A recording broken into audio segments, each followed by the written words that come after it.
নমস্কার বন্ধুরা, আজ আমি চলে এসেছি আর একটা নতুন একটা রেসিপি নিয়ে, একদমই নতুন রেসিপি। আজকে আমি বানাবো ডোনাট।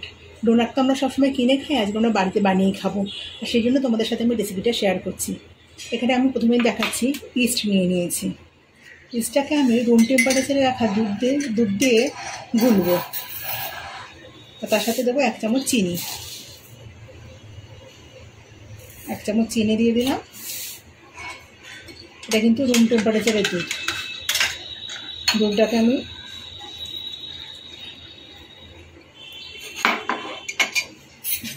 চিনিটা যতক্ষণ না গলে যায় ততক্ষণ আমি ভালো করে ঘাটবো।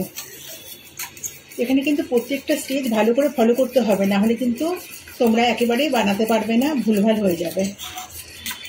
তাই আজকে আমি কোনোদিনই বলি না, আজকে বলছি তোমরা স্কিপ করে ভিডিওটা দেখো না, পুরো ভিডিওটা দেখো, ফুল ওয়াচ করো, নাহলে কিন্তু ঠিকমতো বানাতে পারবে না তোমরা। ভালো করে এটাকে গুলে নিয়েছি, চিনিটা পুরোপুরি মিশে গেছে। চিনিটার দানা কিন্তু একেবারে বোঝা যাচ্ছে না। এবার আমি ময়দাটাকে মাখবো।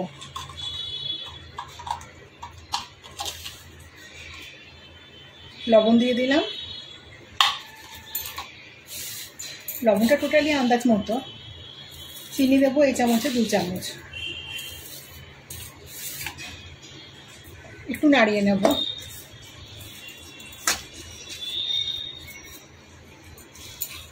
টক দইটাকে ভালো করে ফেটিয়ে রেখেছি, টক দইও 2 চামচ দেবো।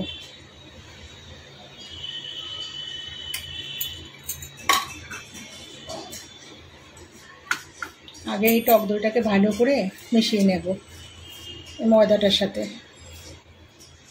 নাহলে এক জায়গা থাকবে। তো যেভাবে আমরা ময়ম দিই সেভাবে ভালো করে মিশিয়ে নিচ্ছি। এবার অল্প অল্প করে এই ইস্ট আর দুধের যে ব্যাটারটা রয়েছে, এটা কিন্তু আমি অল্প অল্প করে দিয়ে মাখতে শুরু করব। একবারে দেবো না, আস্তে আস্তে করে ঢালতে শুরু করব।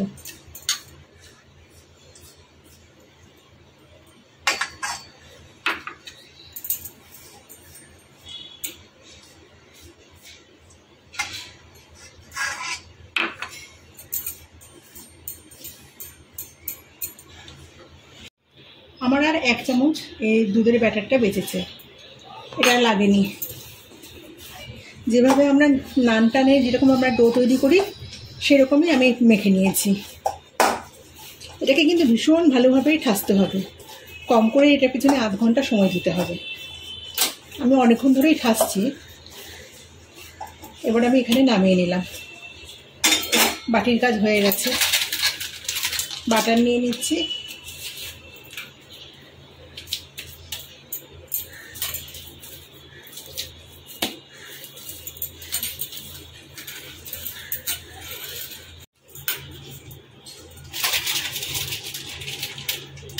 বন্ধুরা, তোমরা এই স্টেজগুলো ভালো করে ফলো করো। ভেতরে ভেতরে কিন্তু আমি বাটার দিচ্ছি। যেরকম করে আমরা ছানা ঠাসি না রসগোল্লার জন্য, সেভাবে ঠাসতে হবে। দেখে মনে হচ্ছে খুব কষ্টকর কাজ, কিন্তু কষ্টকর না, বেশ মজার কাজ, খুবই ইজি। আবারও বাটার দেবো।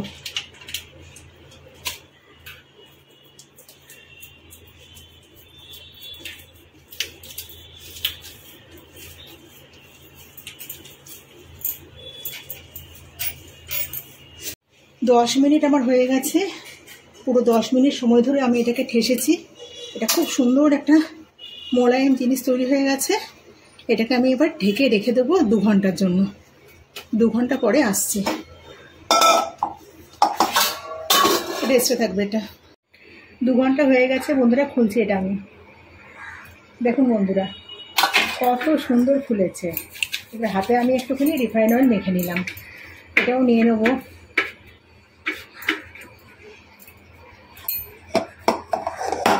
এটাকে এর মধ্যেই ভালো করে ঠাসবো। আবার যত ভালো ঠাসা হবে এটা কিন্তু তত ভালো হবে। 2 হাতে তেল রয়েছে, আর তেলটা একটু নিয়ে নিই।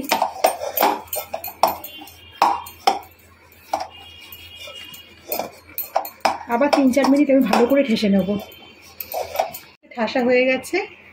এবার আমি এগুলো লেচি করে নেবো, কেটে নেব। লেচি কেটেছি, লেচিগুলো কিন্তু হাত দিয়ে গোল গোল করবো না, একটা মাছি ঢুকেছে, খুব জ্বালাচ্ছে আজকে।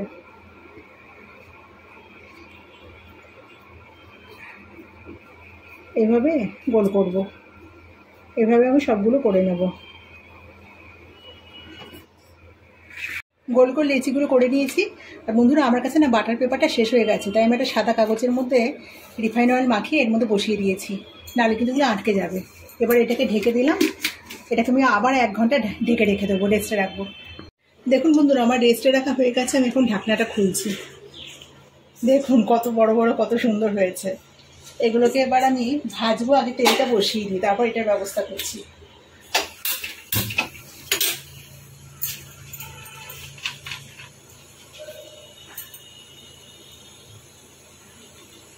একটা করে করে দিতে হবে। দেখুন বন্ধুরা, আমি এটা দিয়ে না কেটে নিয়েছি। এটা ঢাকনা দিয়ে এটাকে কেটে নিয়েছি। তেল কিন্তু গরম হয়ে গেছে, গ্যাসটাকে একদম লো করে দিয়েছি। এটা কিন্তু লো ফ্লেমেই ভাজা হবে।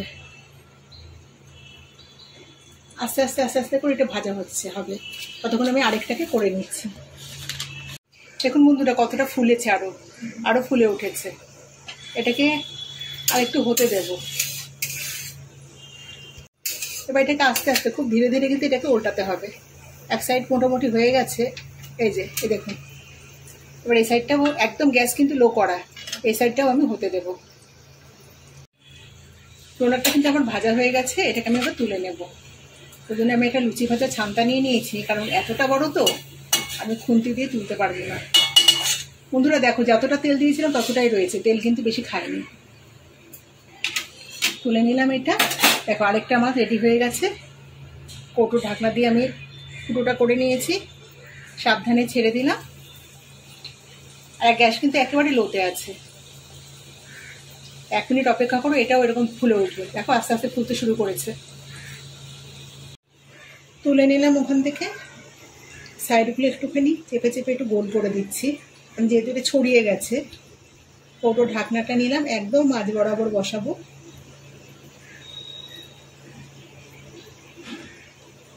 পুরো কাট করব।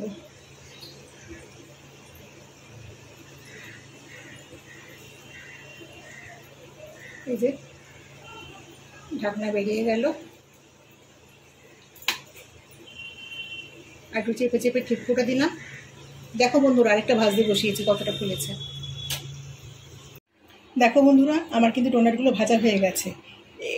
এখানে আরও কাজ বাকি আছে। আর এখানে যেগুলো আমি কেটে রেখেছিলাম, কাট করা হয়েছিল, সেগুলো আমি মিনি ডোনাট বানাচ্ছি।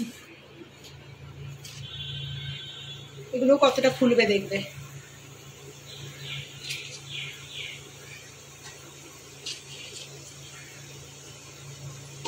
বন্ধুরা, আমি একটা চকলেট ডোনাট বানাবো, ওই জন্য আমি চকলেটটাকে না গলিয়ে নিয়েছি।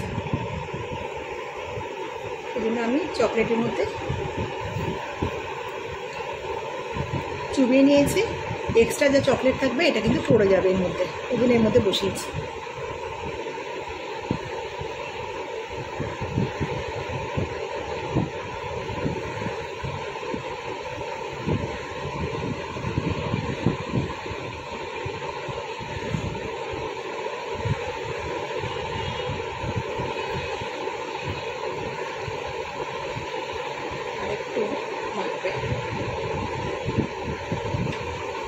বাকিগুলো আমি প্লেন ডোনাট বানাবো।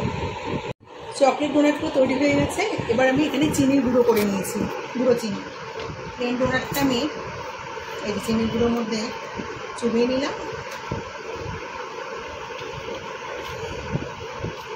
আমি চকলেট খাবো না, আমি প্লেন খাবো, তাই আমার জন্য এটা প্লেন হচ্ছে। আর ওর জন্য হলো চকলেট।